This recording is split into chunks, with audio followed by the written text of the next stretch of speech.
I think that's another reason why I love to go away, especially, especially by myself or like by myself with a group of strangers, because I wonder sometimes if that is our most authentic self when it's like you said, there's nobody around to impress, there's nobody around who has a certain vision of you. And I even surprise myself sometimes how I am on these trips or I don't know. There's just a real freedom to shedding all of that and leaving it behind and being sometimes a completely different person, when you're away. That's addictive. I do really like that. And I've had moments where I'm like, oh, I hope I feel like this when I get home. There is something so beautiful about that freedom of being authentic around the world and meeting people and having experiences. It's pretty cool. Yeah, I love that. Hi, friends. This is James and Kara, and we are Kerouac's Cruising. We are taking you on a journey, traveling the country with our dogs and finding remote places where the dog and us can roam free and play while we discuss life's growths, beauty, and some struggles along the way. We recommend pairing our episodes with our blog at kerouacscruising.com, where we organize accurate information in an easy-to-follow format, removing all of the conversational goodies. The link for this episode's blog post is in the show notes. We encourage you to join the conversation by commenting where you listen, engaging with us on Facebook or Instagram at Kerouac's Cruising, or email us at join@kerouacscruising.com. In the meantime, thanks for tuning in. Sit back and enjoy the journey. Good morning, friends. Thanks for joining Kerouac's Cruising. Today we have our special guest, Melissa Rodway. Thank you for joining, Melissa. Tell us a little about your adventure when you were younger traveling. Well, thank you for having me, for starters. And let's see, my young adventurous life. I would say probably started in Australia in 1981. My dad was a teacher and we did an exchange. So he exchanged houses and jobs with a family in Australia. So when I was 7, we moved to a bush town called Roleystone, which is outside of Perth. And I'm from a small town in Canada, about an hour and 15 minutes from Toronto, where I grew up. But this place was much, much, much smaller and was pretty much in the middle of nowhere. So we had to take a bush path to get to the school. And the school was also in the middle of nowhere, like in the wilds of Australia, pretty much. So I would say that was a pretty big Kickstarter into adventures. And I mean, I was young, but I actually remember quite a lot of it. And, that was 1981. So there was no helicopter parenting going on there. So my parents basically, once we knew the route, they were like, okay, we'll see you. You're free in a foreign country. Go. Yep. Walk that dangerous bush path to school and we'll see you at the end of the day. No, it was fine. So that was pretty cool. And while we were there for the year, we also went to Bali and there was nobody in Bali, as far as tourism in 1981. So my hair was very, very white blonde at that time. And, all of the locals would give us chocolate and touch my hair and try to be around me because they hadn't seen that, Yeah. So that was pretty interesting. And my sister was very tall. She was 12 and all the men were trying to marry her. And my mother was horrified. And so we did some cool things. We had a van and we traveled around New Zealand and then we traveled around Australia pretty much, as much as one can in a year. We made it quite far everywhere except for the Northern Territory, but that was a time where even Ayers Rock, I don't know if you've been to Australia, but in 1981, there was nothing at Ayers Rock except for Ayers Rock.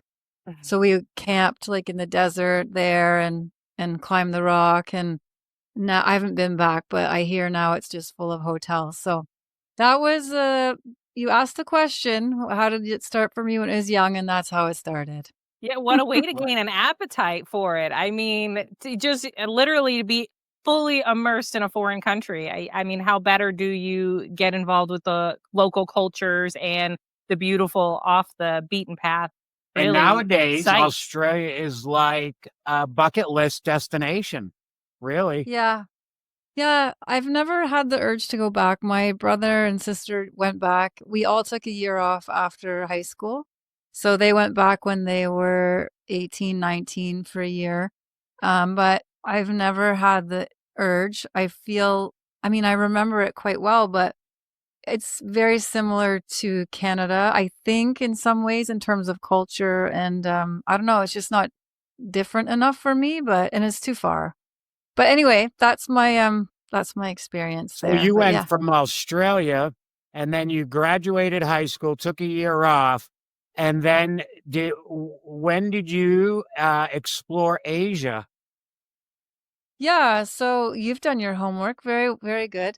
I moved around Canada quite a bit in my 20s, and Oh, then cool. I started traveling properly. I would say in my late 20s actually. So I started doing a few trips, and then I went to Asia when I was 35. So what happened there was I had a partner who worked in luxury travel, and he was going to Southeast Asia to make connections in luxury hotels and build some business partnerships and to research routes and things like that.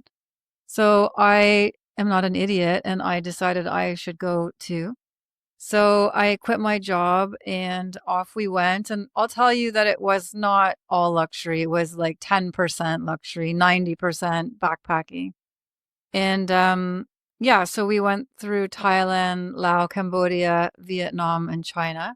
So I was there for 4 months. He was there for much longer. He kept traveling for 9. Um, and so for me, what happened was when you are traveling with somebody who has more of a purpose and you don't, it's different. So he was an amazing or is an amazing traveler. So I mean, I was like the tag along, it was awesome. But he was someone who he had a reason to be doing it. He had, he was building a business, et cetera, et cetera. But for me, after about 3 or 4 weeks, I started to get a little bit cagey. And that's how this book came to be. So we would be on very long bus rides and train rides, sometimes 18 hours, sometimes 36. And I started creating in my head these emails and stories while I was on these long journeys of what was happening to us and to me and where I was at in my life. So this was 2010. We didn't have cell phones to like connect with people. So once a week we'd get to the old internet cafe, or I'd find a computer somewhere in some lobby and I would start sending these emails home that I had been making in my head. And then people started sending them everywhere, and everybody loved them. And so 15 years later, I turned those emails into a book. So if I had been smart, I would have started blogging in 2010 because that's when it was, it was happening. But in some ways, I'm quite glad that I didn't, because the things that people said in 2010, you would most certainly be canceled for in 2025. Fair. So it's probably for the best. So yeah, I sat on this for a long time, and then just in 2024, I finally decided it was always something lurking in the background that I knew I needed to do. And then, I finally edited these emails into a story. So there you are. And when you read it, you will find that it's very funny. You'll feel like you're there with me. I don't know. Have you guys been to that part of the world? We haven't. No, we've done. Well, you haven't been to Asia, have you? No. One of the questions I was going to ask is, 2010, how was it not knowing the language and being on buses and did you speak the language? No, come on, no. You learn like the hellos, the whatever, but no, these are very hard languages. It's very much, I mean, some places are more used to seeing tourists than others, but we sometimes, even in Thailand, we were in places where we thought they would know English and they did not. So, as much as Thailand is touristy, there are certainly areas that are not. But it's very much a like sort of point and, I want this, I want that. It's very easy to get around that way. The only times we had problems, we did get lost a few times and couldn't get our way back, couldn't find anything. And through the, kindness of strangers, they'd drive you somewhere or help you out. Certainly had some language barriers in China. That was probably the worst. Beijing and Shanghai there's a lot of English there, but in other parts it was very, very challenging. So a few moments there were not easy, but charades are very helpful. And, this is the thing about travel is that you often put your safety and trust into strangers in ways that you would never do that in your hometown or home country. And for the most part, it works out, people generally are good and they want to help you out. And I would say you learn that the most through going to countries where no one speaks your language, for sure. Yeah, that was because when you say 2010, I'm just thinking, wow, that'd be so scary not knowing the language, especially Cambodia, Vietnam, just crazy, and even China. Yeah, I mean, Vietnam, they're quite used to tourists. But again, there's parts where they are not. And I think when you speak English, we all take this for granted that everywhere we go, people will understand us. And that is not the case. But yeah, again, it's pointing at things and just like crossing your fingers that it all works out. But yeah, for the most part, people are there to help you. And but there were moments, I'm not going to lie. I imagine. So I love that. And I absolutely love especially because you didn't publish this book right away. Now it's almost like a time capsule. Like that time frame is never going to happen again. We're never going to be that disconnected while you're connecting with people from another country and another culture. So I think it's so beautiful that you're coming out with this book, especially with the brink of AI, like potentially doing crazy things. It's a really beautiful timing. I love it so much. I appreciate that. Thank you. Absolutely. And I want to get it in here before we move forward. So your travel memoir is called The People You Meet, Luxury, Leeches, Love, Lao-Lao, with a host of interesting characters in Southeast Asia. So this time frame that you're talking about. Yeah. Yeah, totally. Yeah, it's really funny. It's easy to read. And again, the way that I write, I'm speaking right to you. So you guys will feel like you're there with me along the journey. And it's very honest. I'm very transparent. So it's quite vulnerable. And I tried to stay very true to my 35-year-old self. So I'm 50 now, but I was 35 at the time. And it's very easy. I haven't changed that much, but when I was editing it, I was like, do I have a slightly different lens, but I wanted to be true to who that person was at the time. So, it's pretty fun. You'll like it. It's funny. So how did you come up with the title of the book? And tell us a little about it because, some of it, leeches. I mean, when I think of leeches, I'm thinking of people that are tagging along on you. Or the lake leeches. Or the lake leech. Yeah, I assumed it wasn't leeches like in the lake. I assumed like people attaching to her. Well, you're wrong. It was actual leeches. Oh. So, initially I wanted the book to be that title, actually, like Luxury, Leeches, and Lao-Lao or something like that. But I don't know. It wasn't working. And I just went to bed one night and in the morning, I knew the title would be The People You Meet, because really that's mostly what the book is about, the people that cross your path. But that very fun subtitle is luxury, obviously, for the luxury we're experiencing, the 10% there.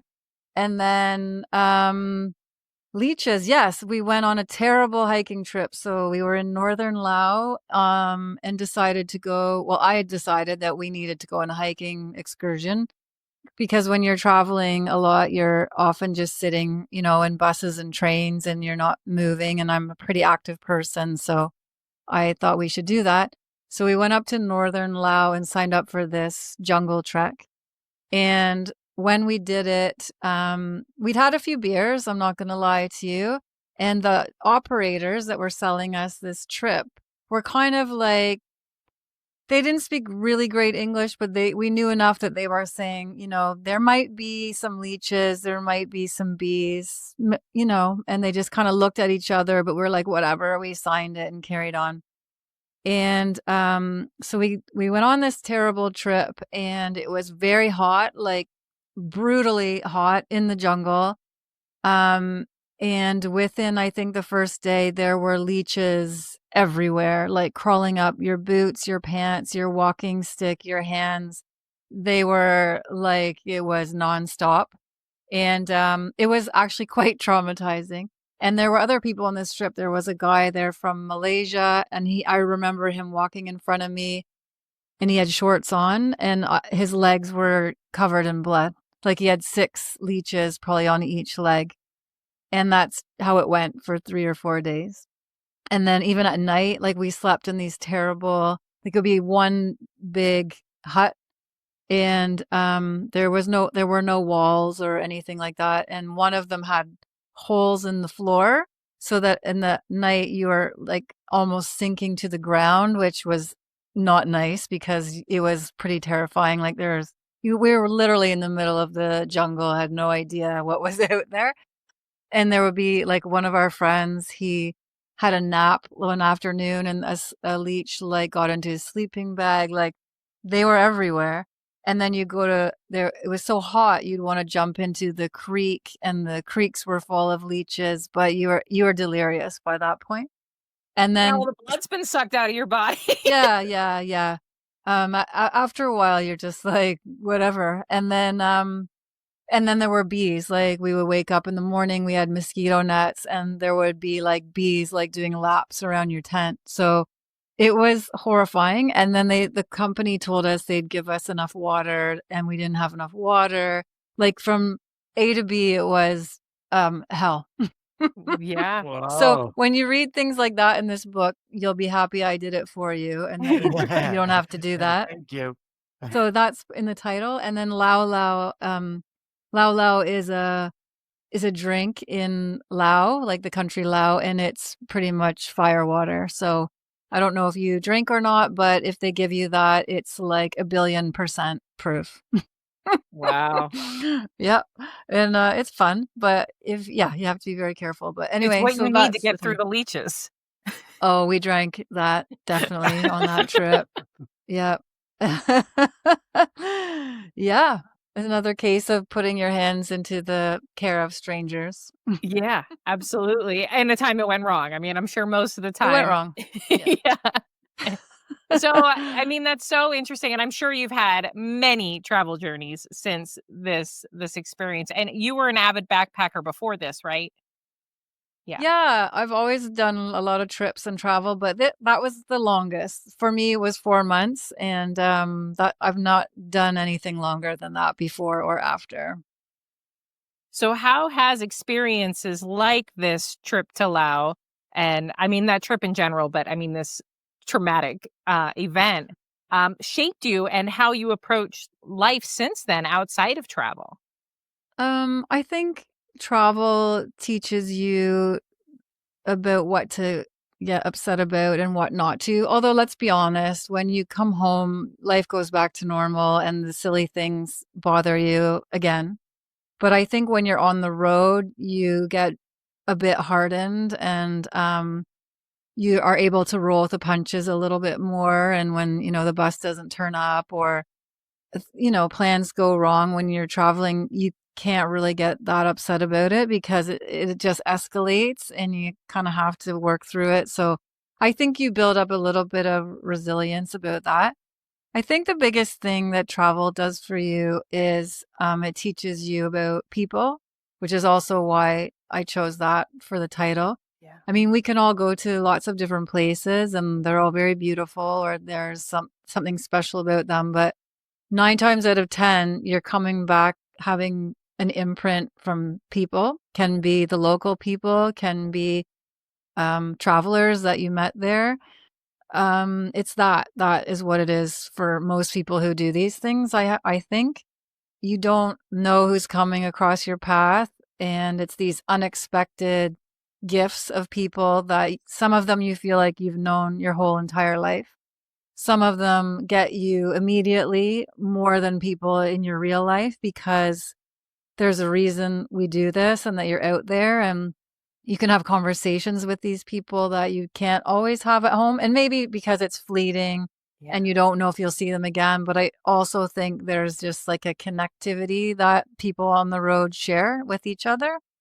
And I think it's that kind of teaches you, no matter if you're at home or where you are, to be kind to people and that people can surprise you and that everybody has a story and not to judge a book by its cover. I mean, I've met people on the road that I would probably never have been friends with in normal life, but there you all your judgments and your biases disappear and it's quite refreshing, that part of it. And I think the other thing is, and I know this is a very long-winded answer and I'll end soon, but I think the other thing is that we need to experience other cultures more to understand that we're all the same.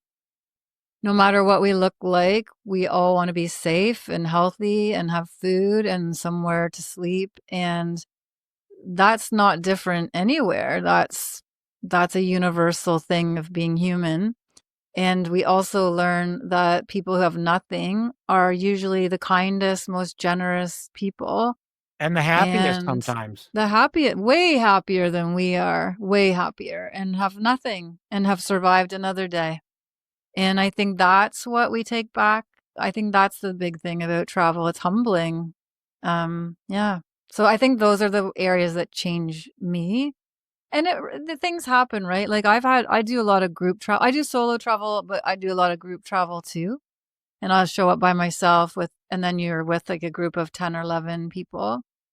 And most of the time I really like these people, but there's always a one or two that you're like, something about them really bothers me.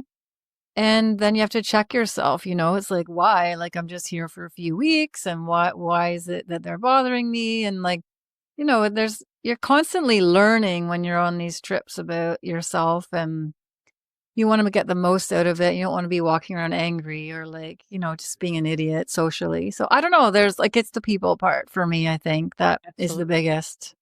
There's something about a pattern disruptor that really makes you have to look at yourself and it makes you more aware of, like you said, why don't I like this person? Why am I going to let anything they do, say, or think affect me? Totally. It's such a waste of time, but we do it. We do it. We've been doing a mindfulness class. And one of the thing is, not judging. And it's like, not judging anything. Yeah. Not judging, and it's so easy when you go on them trips and you meet that one person and you're judging them for no reason, because like you said just a little while ago, you can't judge a book by its cover. So why are you having that vibe? And it could just be a vibe.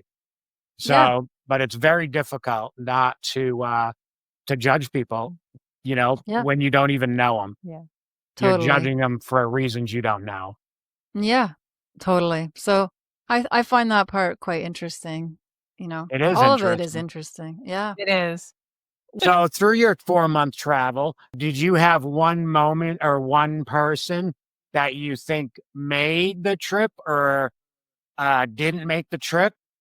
Besides the Leeches, because we know you were probably ready to go home after that. Well, I was ready to not be on that part of the trip, that's for sure. I'm also, though, pardon the pun, but a sucker for punishment. So parts of that trip I did actually enjoy. I just couldn't tell anybody because the rest of the people were miserable. But anywho, I met so many people. But as you guys know, you are together, I'm assuming. And when you're in a couple, people respond to you differently than when you're alone.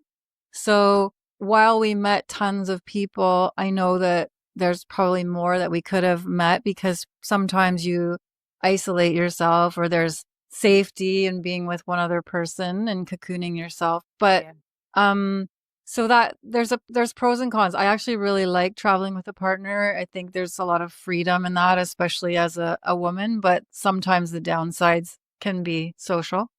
But certainly we met some characters for sure. I would say though that the person who changed my life the most in that was a woman who at the time I was like 35, she was probably in her 50s, and fascinating, had done more than anyone I've ever met to this day. And she was just super cool. And one day we were in waiting for a bus, I think, in northern Laos. It seems like everything happened in Laos. But I did go to other places. We were just standing there and she saw these two young girls who were probably like 24, 25. And she said, they need to go home, these two girls. And I said, what are you talking about? How do you even know? And she said, because they've had enough and it's very obvious that they're done and they're over it. So we had this very interesting conversation about travel fatigue, which no one had brought this up to me before. And I think that there's a lot of ego in travel sometimes, in that when you're a backpacker, there's certainly a judgment. Who's been on the road longest? How many countries have you been to? My story is going to top your story, blah, blah, blah. And she said, there comes a time when it's over and people don't want to admit it and you have to go home. And I am so glad I learned that, because that happened to me on that trip. So after 4 months for me, I was done and I stopped having fun. I was getting angry. Nothing was interesting. It became a job. I was missing home. And it wasn't just a matter of like being homesick. It was a matter of like, I don't care anymore. I don't want to do it. And if I not met her, I probably would have kept going, because you don't think you're allowed to say it's over. Like there's a lot of people out there that don't want to talk about this, but she has changed my outlook on that. So 2 years ago, I took a year off and I was 48 at that time.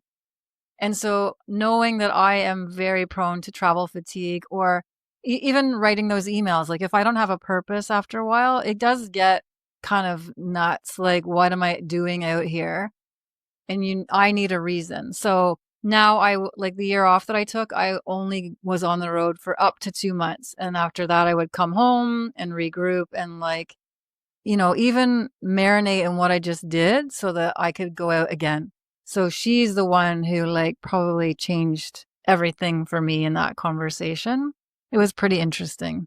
Yeah. And that's a beautiful gift when you consider, I mean, even just the statement you just said, marinating. If you let it go on for too long, it just becomes a blur, right? And yeah, possibly with a negative lens, taking that time, taking those breaks, knowing yourself and trusting your experience, giving you that time, the experiences that you are taking become that much more ingrained, not only in your memory, but within yourself. Totally.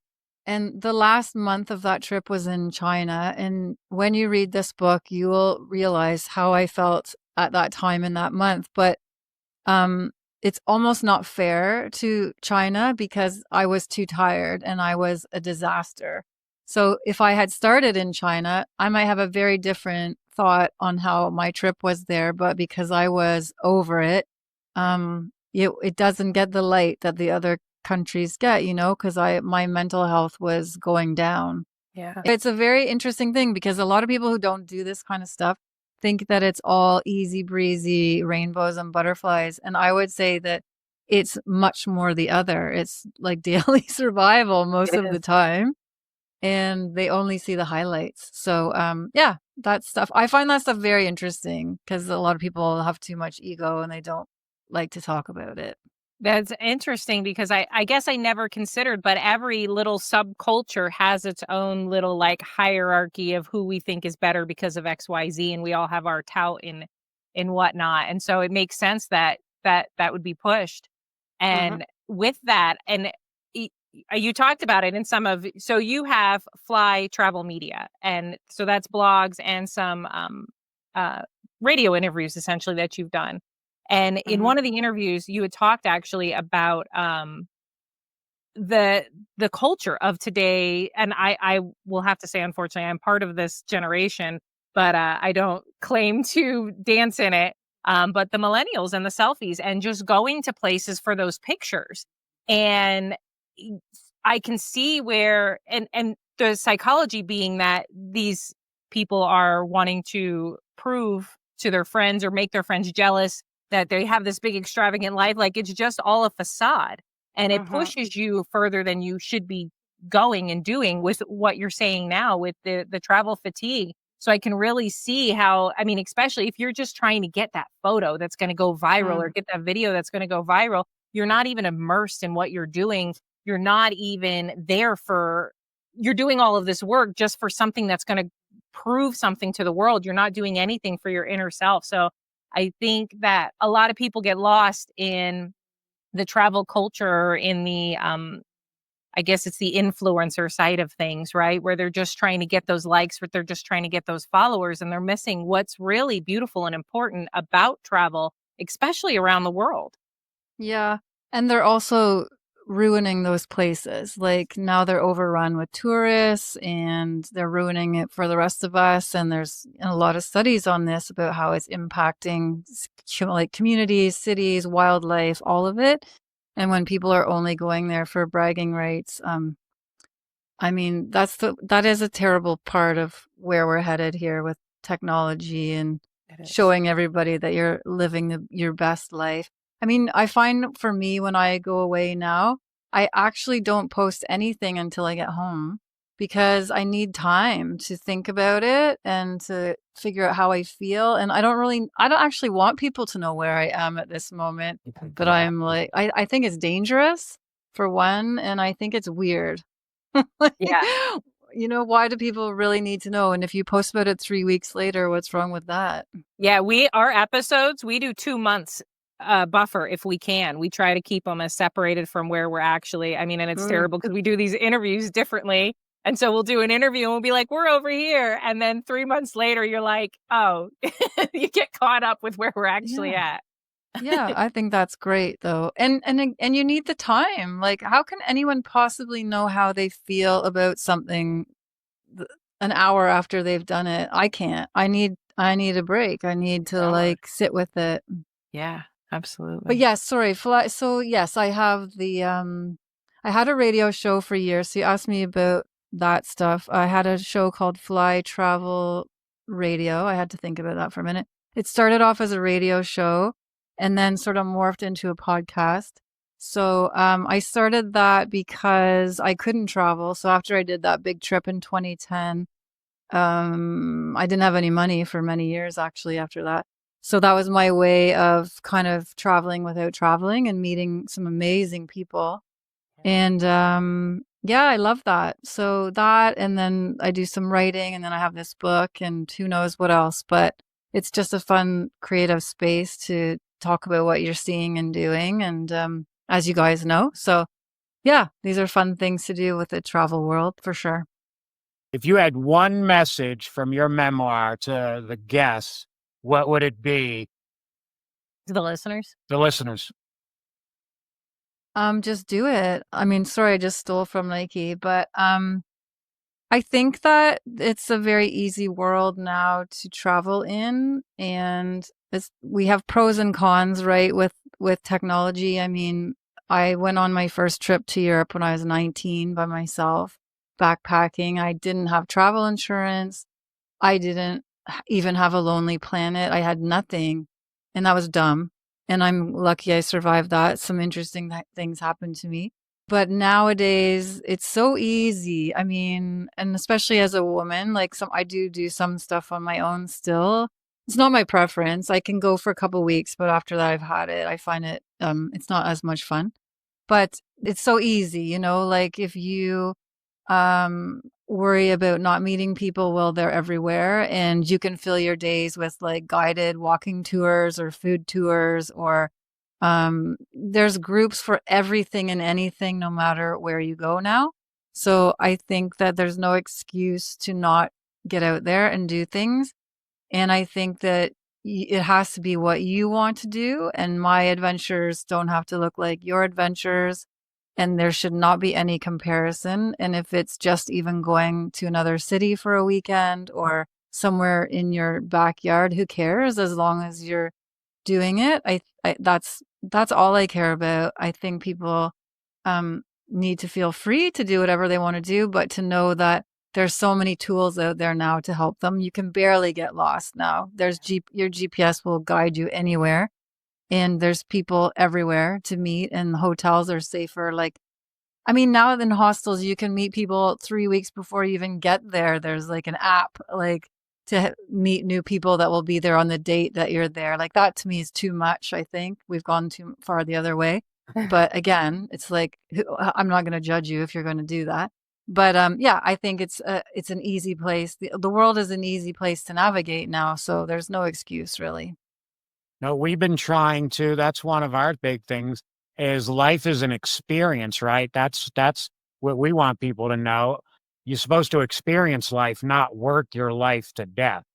And many of us just get caught up and not going to do any experiencing.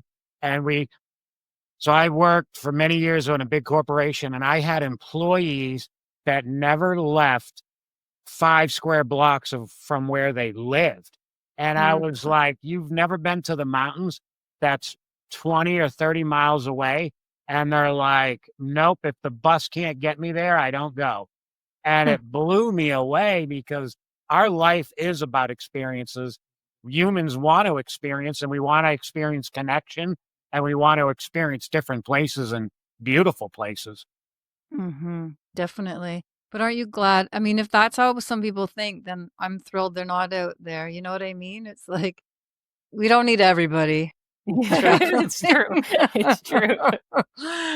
But yeah, crazy. And we have experience. So our home is by the Grand Canyon South Rim, and we've experienced the people, not just millennials, anybody, just going there for the Southeast because the best part of the Grand Canyon is below the rim, and 90% of the guests don't even make it a step below the rim. Even just outside of your cell phone, like they just won't get that cell phone out of their face. I was a tour guide for 3 years, and it was like aggravating how people were connected to that device, and they were just looking for that photo, that perfect photo.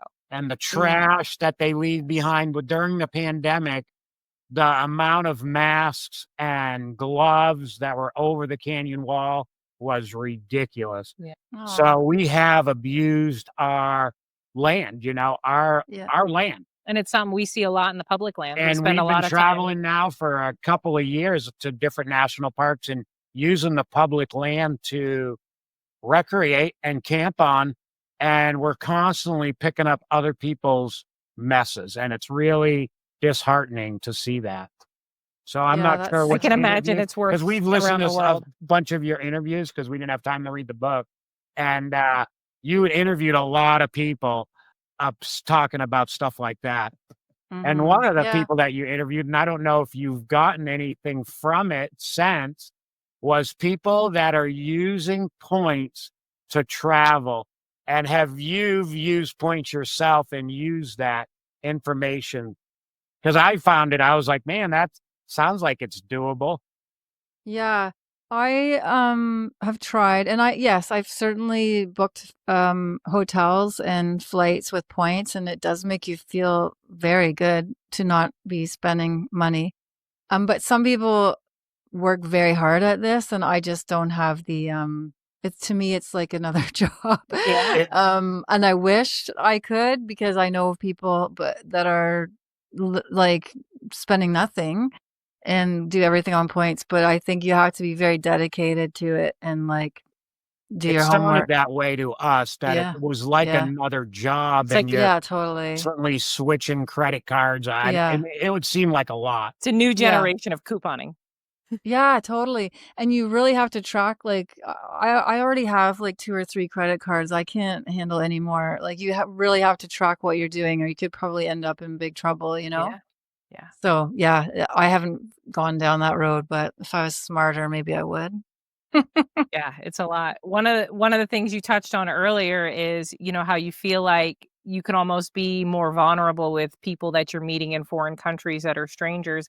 And I feel like it's interesting, again, once you get out of your norm and your routines of life, how it does naturally feel easier to be your authentic self, to just shed the facade that you keep up at home, whether it's, for our listeners, your kids, your family, your parents, what everybody expects you to be. You get to a foreign country, you can be your most relaxed self because nobody knows you there. And I think that was a beautiful point that you touched on earlier. And it sounds like you speak to it in your book. Oh my gosh, yes. I think that's another reason why I love to go away, especially, especially by myself or like by myself with a group of strangers, because I wonder sometimes if that is our most authentic self when it's like you said, there's nobody around to impress, there's nobody around who has a certain vision of you. And I even surprise myself sometimes how I am on these trips, or I don't know, there's just a real freedom to shedding all of that and leaving it behind, and being sometimes a completely different person, when you're away.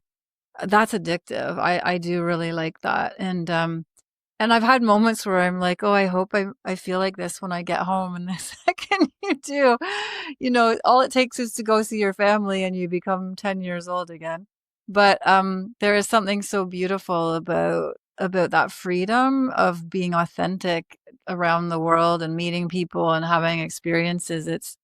It's pretty cool. And just like how you react to things. And yeah, I love that. It's very, very cool.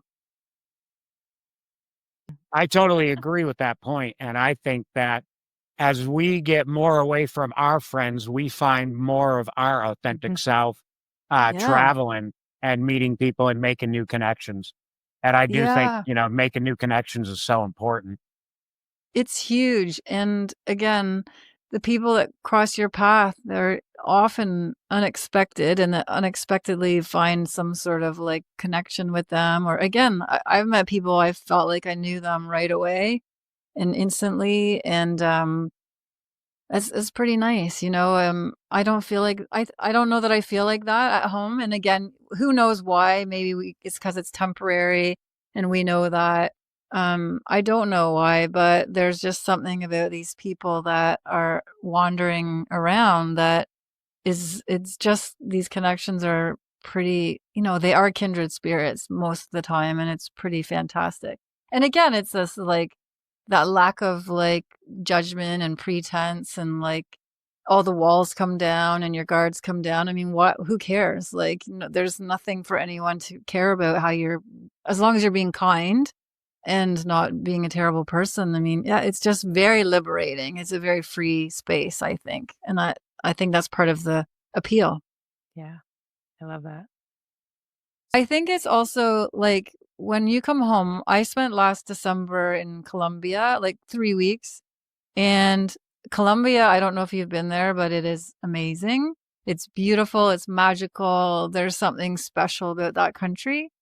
But you can say that about a lot of places. But I spent 3 weeks with strangers who felt like family right away. Some of them were local, but most of them were from England, Germany, Australia. And it's them that I think about. I laughed so hard for 3 weeks. I had amazing conversations. I did another jungle hike, which I guess I haven't learned my lesson because it was also challenging. And if I hadn't met them and been on my own most of the time, I'm sure I would have still come home and said that Colombia was awesome. But I know for a fact that the fact that I was buzzing on endorphins the whole time because of these people who, were great conversationalists, were extremely funny, had my back, I had theirs. Like that makes Colombia a million times more amazing, right? And then when we come home, like that's where this comes from, when you're like, I went here and it was amazing. And it's always about like the people that surrounded you and made it amazing. So it's just a really big part of it. Anyway, that's my rant. I will move on. No, it's beautiful. And so is it Colombia that is your favorite place you visited, or would you say there's another place a little higher? Colombia is certainly up there. I really fell in love with Colombia. I do love most like anywhere in Central America or South America. I feel a real connection to that part of the world. I do really love it. So that, yeah, anywhere around there I really love. But places are unexpected. I went to Jordan right before COVID, and that was amazing. But I think it's very interesting that we go places and you can go somewhere, and even if you don't speak the language, you feel an instant like sense of belonging or ease or a connection. And then other places you can go and it's lovely, but you don't have that same innate like sense that you belong there. So I do feel like that in Spanish speaking places. My book, I didn't feel that. I mean, certainly they're beautiful countries, Thailand, Laos, Cambodia, Vietnam, China, beautiful, beautiful. But I never ever felt like this is my place. I feel at home. I never did. So, and I don't, there's no reason for that. I just think you're either drawn to a place or you're not. And it's sometimes beyond your control, but it's interesting as to why some people feel a connection some places and not to others. I think that's also a very huge thing about traveling. It's like, yeah, something mystical about that. That's beautiful. I love that because I can definitely relate where you're just like, there's nothing particularly extra amazing about this place, but I just love it. It just feels right. So I totally, I stated that beautifully. I love that. So we know you're from Canada and we know you like South America. Have you visited the United States at all, or you boycotting us? Oh, well, I have been to Florida. I have been to New York. I love New York City. I've been there many, many, many times. Where else have I been? I've driven through some parts like Michigan and places like that, but I haven't seen a lot of it, to be honest. And I know it's very beautiful. I would love to go to California. I have been to New Orleans. I loved it there. But I actually heard that hiking the Grand Canyon in December, like that whole area, or not whole area, I know it's massive. I heard that's pretty special. And so I did look into that once, actually. I would like to do that. I don't want to go when it's super busy, but I heard like No. when there's a light dusting of snow, it's like stunning. So what do you think about that? It's magical. There's almost nothing else like it. And like you said, there's not a lot of people around. So it's like you feel like you have the space to yourself. And down at the bottom of the canyon, because it's low in elevation, it's moderate. It'll be like 70 degrees. You'll leave hiking. Well, I'm sorry, you're in South. That's okay. Because That's we're all right. American. Everybody must I can be guess. That's okay. So you'll leave But it's in temperate. winter at the top at 7,000, 8,000 feet, and Same you'll thing. hike down the 2,000 feet, and the temperature is so much different. And it's really the best time to go is in the winter.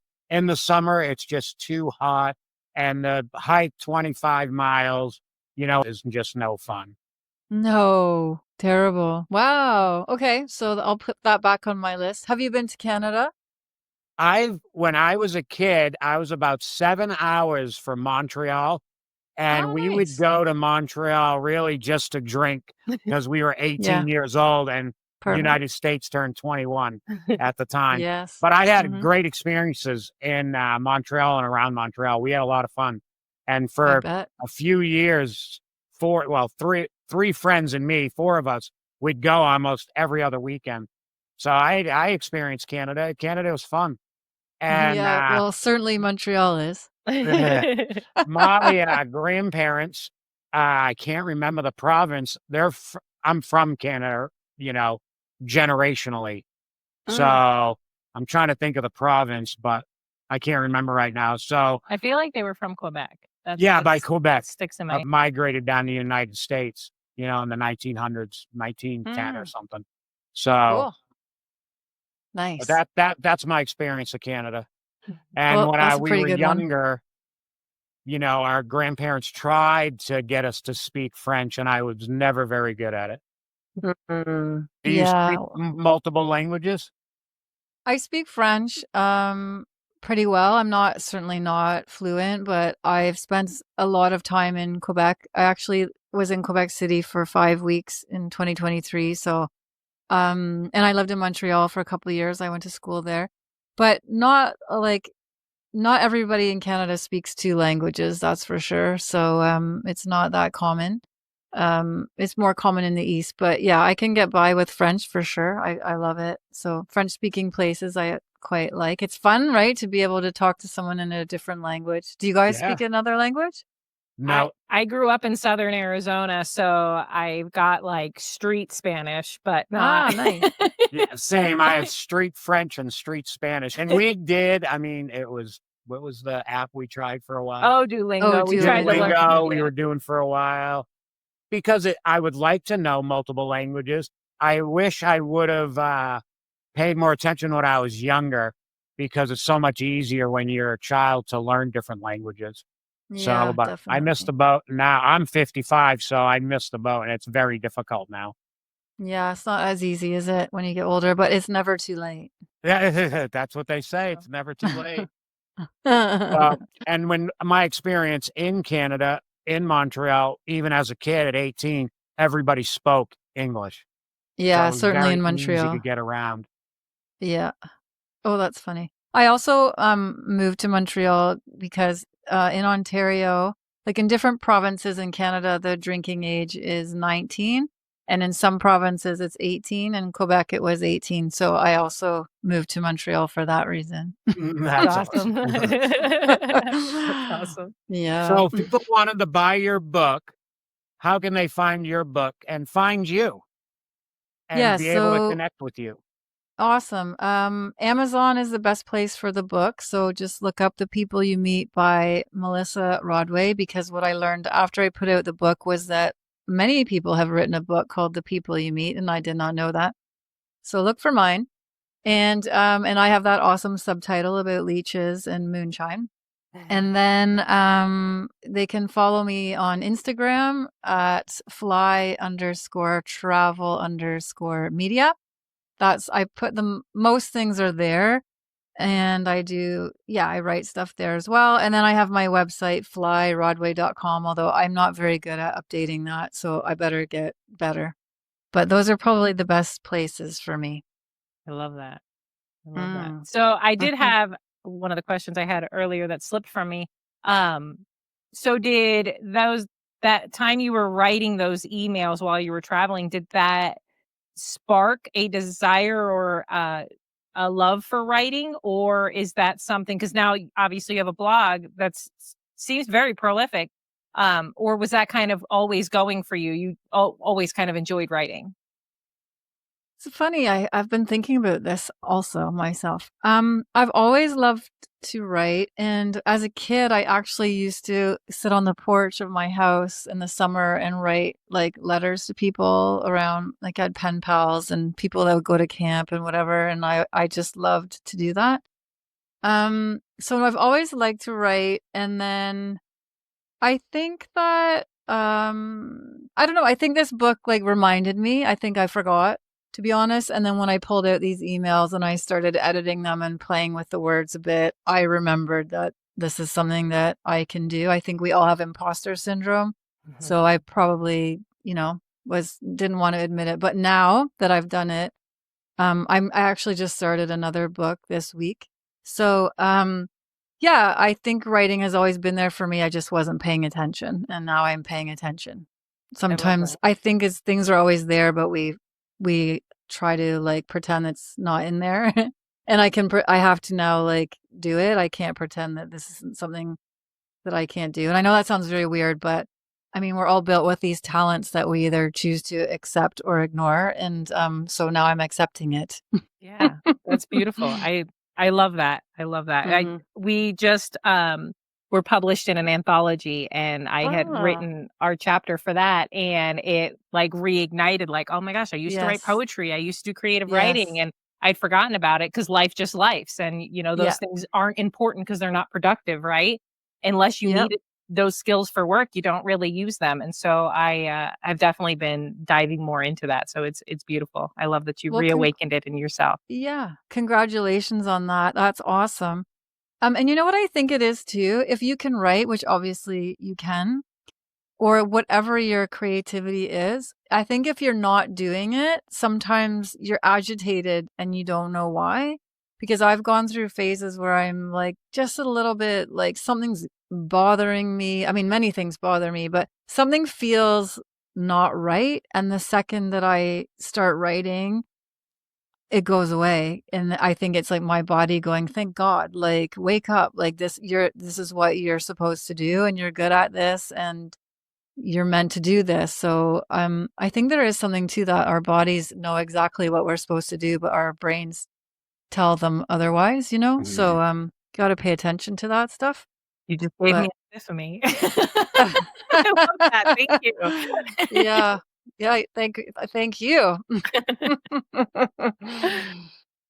Did you have any more questions, my love? I don't. I'm excited to read her book. Yeah. We're trying to travel in the side of the United States for the We got moment dogs. because we travel with our dogs. Oh, But nice. after they pass on, I would like to be able. I have some bucket list places that I would love to be able to go. What's on your bucket list? Well, Australia is definitely high on my bucket list. I would like to go to Dubai. I want to go to Dubai really bad. And I've been to Europe and around Europe, but I did not go around Italy, and I'd like to go to Italy. I've been to Germany and, around Amsterdam and Brussels and Antwerp. And we trained around, and I stayed in hostels. It was with 3 other kids I went to high school with, and we said that when we were done college, we would go to a trip to Amsterdam and Germany, and we did. It was great, and it was 1994. I went on that trip, and we stayed for almost a month. It was just short of a month. So I'd Nice. like to be able to go back there. But some of the main place, Australia, I'd really like to go to Australia. So I'm a little jealous that you started there. Well, you'll probably get a different experience out of it being 55 versus being 7. So Yeah, there is that. Absolutely. I loved, man, I can't, Crocodile Gundy or whatever his name was, Steve Irwin. I always wanted to go experience some of the backcountry of Australia. Yeah, and well, I it's would certainly go on a wild. guided tour. I don't think I would adventure on myself. Yeah, it's a wild place. I mean, I remember our house was sort of like in this rainforest type thing area. And we had like once a massive snake came through our property that my mom didn't tell us about because she knew we'd never go outside again. And then another time, like in the distance, we could see kangaroos like in the wild from our house. Like, yeah, it's a very different place. So I hope you get there. You will get there. I will get there. In South you will get America there. also, I really want to go to South America. Oh, yeah. and It's Colombia, beautiful. we worked in the Grand Canyon, and one of the things when we worked at the national parks, we met so many, I can't even think what they're called, J1 students. So they're here from different They're countries here from as different students. countries, and Nice. their cultures were just, I definitely would like to go to Ecuador. yeah, just so many South American places. And even, Everywhere. Everywhere. It's just Me too. punctuated everywhere. Romania. Yeah, Eastern Europe. Yeah. I really Eastern wanna go Europe, to. so there's a lot of places. Yeah. You can't think of them all when you're, when I'm trying to, but there's plenty of Yes. places, and we have people that we can go stay with. Yeah. So it makes it good. easier to afford.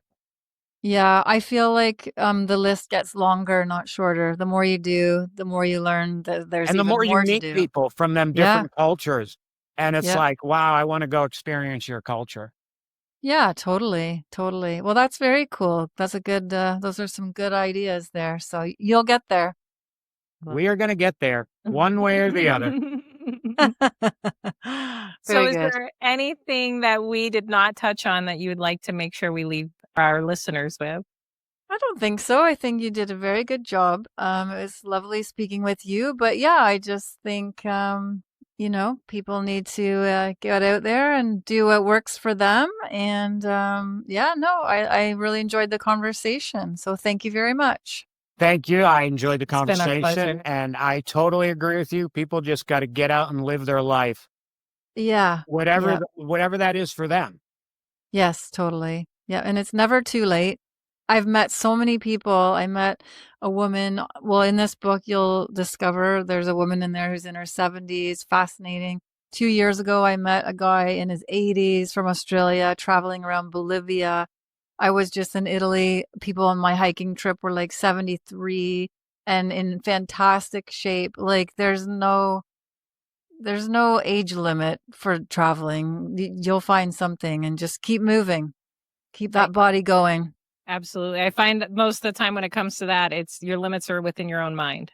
Yeah, totally. With most things. Yeah. Love it. Thank you so much, Melissa. This has been an absolute pleasure. Melissa, until next time, we are going to see you on the flip side of life. Right on. Thanks, guys. Thank you. Thanks for tuning in to Kerouac's Cruising. We're thrilled to have you with us. We had a blast recording this episode and hope you enjoyed our adventures as much as we enjoyed sharing them. For more amazing pictures and stories, visit our website and blog at kerouacscruising.com. And join the conversation on Facebook at Kerouac's Cruising or email us at join@kerouacscruising.com. We'd love to hear your thoughts and suggestions. If you enjoyed this episode, please consider liking, subscribing, and leaving us a review. Your support helps us reach more listeners and allows us to continue sharing our travel experiences with you. It's a generous favor that means the world to us. Thank you so much for listening to Kerouac's Cruising. Until next time, happy travels.